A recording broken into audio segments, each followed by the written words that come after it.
Fala pessoal, estamos aqui novamente, né, para falar mais aí hoje de uma dobradinha de livros, né, outros livros aí muito legais que a gente leu no decorrer de 2023, né. O livro que eu trouxe aqui para compartilhar com vocês hoje é A Coragem de Não Agradar, tá? Esse livro aqui eu li ele também, ele traz lições aí muito legais que a gente pode utilizar no dia a dia, tá? Eu vou falar um pouquinho sobre os pontos dele aqui para vocês já já. Cíntia, qual livro que você trouxe aí pra gente hoje? Esse livro aqui, que também é um soco no estômago, Como Colocar Limites. É pesado, é uma leitura que ela é uma leitura mais densa, mas que é um divisor de águas, tanto na vida pessoal quanto na vida profissional. Então, eu acho que a gente trouxe uma dobradinha de peso hoje, porque são livros que você precisa ter, pelo menos a coragem de não agradar, você precisa ter um nível de reflexão, parar. Eu, particularmente, né, faço muito isso quando eu tô lendo, faço as minhas anotações, reflito, né, tento fazer links ali com situações do dia a dia para poder fixar, né, e trabalhar isso, né. E o primeiro ponto que eu trago aqui do Coragem de Não Agradar, que eu acho que para mim ele é primordial para tudo, no meio corporativo, pessoal, né, que é o autoconhecimento. Você tem que amar a si mesmo, né, com todas as suas qualidades e defeitos do jeito que você é, né? Você tem que ser autêntico, né, por quê? Porque a gente sabe que hoje em dia existe essa questão, né? A gente tem medo de rejeição, né, do próximo, o outro não vai gostar de mim, né? Então isso acaba impactando a autoestima, né, das pessoas. Então, o autoconhecimento ele é muito importante para isso. Eu acho que é o primeiro ponto aqui que faz todo sentido. Todo mundo tem que trabalhar o autoconhecimento e aprender a amar a si mesmo, né, com todas as suas qualidades e defeitos, porque a gente sabe que a gente tem, né, qualidades e defeitos, saber ponderar cada um deles e trabalhar essa autenticidade, né? E esse autoconhecimento ele é a chave para isso, para a gente poder trabalhar isso no dia a dia. Perfeito. E o autoconhecimento ele é muito importante também para você saber ao que você vai se sujeitar e ao que você vai falar, não, isso não é para mim, que é exatamente a provocação daqui, o como colocar limites, porque a gente tem que se conhecer e saber. Com isso eu consigo trabalhar, eu consigo aceitar, e isso aqui não, aqui é a minha fronteira, aqui é o meu limite, e daqui eu não vou permitir com que você passe, porque vai fazer mal a mim.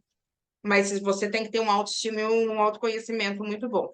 O primeiro ponto que eu trago aqui desse livro de como colocar limites é que a questão de estabelecer limites, é importante a gente deixar isso muito claro, que ela é uma expressão de poder, mas também de privilégio. Por quê? Porque quando você estabelece limite, especialmente quando a gente está estabelecendo limites aí no meio corporativo, a gente sabe que existe um risco associado. Se eu chego para o meu gestor e falo assim, olha, eu não quero receber nenhuma ligação depois das 8 horas da noite e nem aos finais de semana, eu sei que existe um risco que eu estou colocando aí. E a provocação que o livro traz é quando você estabelece esses limites, e por isso ele coloca que é poder e privilégio você pode se dar ao luxo hoje de perder o seu emprego, porque existe um risco. E por que poder e privilégio? Nós aqui, Matheus, eu acho que assim, nós somos pessoas que a gente tem um certo nível de poder e a gente tem muito privilégio. Tem pessoas que não podem se dar ao luxo de falar assim, não vou trabalhar aos sábados, não vou abrir mão das minhas férias. A pessoa, se perder aquilo ali, ela perde, às vezes, o alimento, a capacidade de colocar alimento em cima da mesa. Então, assim, o primeiro ponto desse livro é a gente precisa, sim, colocar limites com as pessoas com quem a gente tem um relacionamento, seja profissional, seja pessoal, mas a expressão de colocar os limites, ele é poder e ele é privilégio. Isso tem que ficar bem claro para todo mundo. Não é todo mundo que tem esse poder de colocar limites para outras pessoas. Isso realmente, esse poder e limite, eu acho que é o equilíbrio ali, né? E me leva aqui para o segundo ponto, que o livro, né, A Coragem de Não Agradar já traz, inclusive, no nome, que eu acho que é muito latente e a gente precisa, né, trabalhar isso no dia a dia, que é a coragem. E quando a gente fala coragem, é a coragem para falar o não, né, colocar o seu limite, falar, não, gente, esse é o meu limite. E muitas vezes precisa de coragem por quê? Porque o outro não entende que é o seu limite. E quando você tem essa coragem para falar do limite, muitas vezes as pessoas vão te, né, olhar ali de um jeito diferente, vão te achar prepotente, podem te achar, né, com essa questão ali, nossa, um pouco mais audacioso, Mas você precisa ter coragem, né? E para falar não e não se sentir na obrigação de atender as expectativas dos outros, né? Porque as expectativas que os outros colocam sobre a gente no dia a dia, muitas vezes elas não são realistas e não são justas, né? E muitas vezes eu vejo aí muitas pessoas hoje tentando atender a expectativa do próximo, né? Para ter uma aprovação, né? E aí gera-se ciclos de ansiedade, de frustração, né? Então você precisa ter coragem para colocar o seu limite. Falar, não, esse é o meu limite. E tem que ter essa coragem porque tem que ter ciência de que o outro muitas vezes não vai gostar do seu limite, né? Por exemplo, eu vou dar um exemplo aqui que acontece muito hoje em dia. As pessoas, às vezes a pessoa te convida para sair. Se você fala não, a pessoa, mas por quê? Tudo você tem que justificar. Não, porque eu tenho um outro compromisso. Não, porque eu tenho, né, não tô me sentindo bem. Aí tudo bem. Quando você justifica, tá tudo bem. Mas quando você fala não pelo simples fato de falar não, a pessoa não entende, né? Então, é algo que a gente precisa trabalhar. Eu acho que esse é um ponto muito importante aqui do livro, essa coragem de não agradar, que é a coragem para falar e não é não, isso tem que colocar o seu limite, né? E É. não tem que trabalhar a expectativa do próximo. E você falando isso é exatamente o meu próximo passo, que é o quê? Não, e aí coloca não em caixa alta e aspas, não é uma frase completa. Por quê? Porque as pessoas precisam começar a entender que se eu falo, Mateus, vamos em tal lugar hoje? Você fala, não. O não, ele acabou. Isso, Ele resolveu isso. o problema. Aí a pessoa, mas por que não? E às vezes o limite que você tem que dar é não, por que não? Eu lembro que assim, a minha adolescência, eu odiava essa frase. Porque às vezes eu falava, pai, posso fazer isso? Ele falava, não. Eu falava, por que não? E ele falava, não, por que não? E aí, quando eu li esse livro, eu falei, nossa, meu pai não pode nunca ler esse livro, porque se ele ler, ele vai olhar e falar assim, tá vendo o que eu te falava? E você ficava andando atrás de mim. Eu, não, não, você tem que me explicar por quê. E eu, não, por que não? Às vezes, realmente, a gente precisa dar um contexto, alguma coisa. Mas, assim, o não, ele é uma frase completa. E uma coisa que você trouxe também, né, que as pessoas, né, têm essa necessidade de colocar. Às vezes, o que você precisa dizer é: eu vou falar o não, eu não vou dizer o porquê. E, no geral, as pessoas que têm essa dificuldade de entender o não, porque não, e aí eu me coloco nesse lugar no passado, é porque elas têm dificuldade em definir limites na vida dela. Então, assim, quando eu tenho dificuldade de definir os meus limites, eu preciso de muito mais informações do outro lado para entender por que está defendendo esse limite. Então, assim, a questão da gente definir esses limites, e quanto mais a pessoa passar por isso, ela vai começar a entender que ela também precisa passar esses limites, e com o tempo, essa relação de definição de limite, ela tende a melhorar. Perfeito, né? E eu acho que, aproveitando aqui o último ponto, né, que eu até falei, que às vezes essa coragem de falar não, às vezes soa um pouco de arrogância, as pessoas podem entender de uma outra maneira. Eu acho que o terceiro ponto aqui, e não menos importante, do livro da Coragem de Não Agradar, é respeito. Respeitar a opinião do outro, o sentimento do outro, né?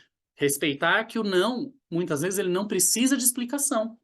O não é suficiente. Não. Se a pessoa quiser falar, se ela se sentir confortável, tudo bem. Mas você não precisa. Mas por que não? Respeitar a opinião do outro. Você pode fazer isso? Não. Não concordo, né? É o limite do outro, é o sentimento do outro. E, por mais que a gente discorde, isso acontece no dia a dia, né? Você vai discordar, que é a opinião do outro, né? Mas você tem que respeitar. Eu acho que esse é o principal, último ponto aqui do livro que eu trago, que é o respeito. Você tem que respeitar o limite do outro. E aí ele conecta totalmente com o meu último ponto desse livro também. Porque muitas vezes, no ambiente corporativo em especial, não dá para a gente só falar não. É do tipo, Cíntia, você pode participar desse projeto? Não. Fica aquela coisa assim, como assim? Se eu estou te perguntando se você pode, é porque você tem as habilidades, seja de negociação, seja habilidade técnica, porque eu preciso de alguém colocado lá. E você falar um não, por que não, às vezes não faz sentido. Às vezes eu falo, Matheus, vamos viajar no próximo final de semana? Não. Por quê? Gente, não quero abrir, não, porque não, e acabou. Não importa o que está acontecendo. No ambiente corporativo, grande maioria das vezes a gente precisa dar esse contexto. E aí o que eu falo é que aí é o que traz o livro. É definir esse limite não como não. Mas, Cíntia, você pode participar desse projeto? Olha, eu tenho esses outros 3 projetos na minha carteira. Para que eu possa assumir esse projeto, um desses 3 vai ter que cair, porque eu não tenho capacidade de assumir os 4, porque se eu falar que eu vou assumir os 4, um deles vai cair. Então, eu preciso setar essas expectativas, definir essa priorização para falar, olha, desses 3 que já estão na minha carteira, o que eu preciso despriorizar, o que eu posso despriorizar, ou o que eu vou passar para uma outra pessoa para que eu consiga assumir esse projeto que você está passando. E aí você está falando um não de forma indireta. Por quê? Porque você está mostrando a sua gestão de tempo, a sua gestão de prioridades, o controle que você tem e falando, olha, a minha capacidade eu já estou aqui. Tem coisa que você fala, ah, não, é uma reunião de 1 hora, beleza, eu consigo absorver. Mas tem coisa que você vai ter que dar esse contexto. Então, assim, o definir esse limite, e muitas vezes eu falo isso nas minhas mentorias, que a pessoa chega para mim e fala assim, Cintia, eu não consigo falar não. E eu falo, mas você não precisa falar não. O que você precisa é, ok, eu consigo te ajudar, mas para eu te ajudar, um desses 3 projetos aqui, ele vai ter que ser despriorizado, porque eu não vou conseguir absorver um projeto inteiro. Ah, você consegue participar de uma reunião agora? Olha, agora eu não consigo porque eu tenho outro conflito de agenda. A gente pode agendar para o final do dia, pode agendar para amanhã, pode agendar para depois. Outra coisa que já aconteceu comigo, eu recebo uma reunião, um invite para uma reunião, tipo, meia hora antes. E ó, quando eu entro no invite, às vezes eu tenho até a disponibilidade de entrar, mas eu tenho que ler um documento e eu preciso me preparar para que a reunião seja produtiva. Então, eu falo, olha, devido a esse tempo, eu não consigo entrar na reunião, então vamos postergar ela. Então, assim, o aceitar ou o não dizer não é uma negociação, e a gente precisa definir esses limites de negociação, até onde eu posso absorver, porque senão, gente, de novo, vai em saúde física da gente, vai em saúde mental, tem relacionamento, seja dentro da empresa, fora da empresa, porque quando você começa a deixar alguma coisa cair, inevitavelmente os relacionamentos que você tem dentro da empresa, a sua credibilidade, a sua confiança, então você precisa definir esses limites. Perfeito, né? Eu acho que é isso muito importante, né? A gente saber dosar, porque você pode falar o não sem explicação, e tem outras ocasiões que você pode falar um não de uma maneira diferente, né? E Então, fazendo aí, desculpa, fazendo a junção do título, né, dos 2 livros, você, para definir limites, você precisa ter a coragem de desagradar. Porque toda vez que alguém te pede alguma coisa, intuitivamente a pessoa está esperando o sim. E você falar, preciso despriorizar alguma coisa, ou falar não, você vai desagradar. E você precisa ter essa coragem para definir limites. precisa entender e ter esse autoconhecimento, essa coragem para isso, né? Então, pessoal, aqui a dica de livro de hoje, né, da dobradinha, né, A Coragem de Não Agradar, a Cíntia ali como colocar limites, né? Espero que vocês leiam, né? São muito bons esses livros. Isso aí. Obrigado, pessoal. Abraço, até o próximo Até vídeo. a próxima. Tchau, tchau.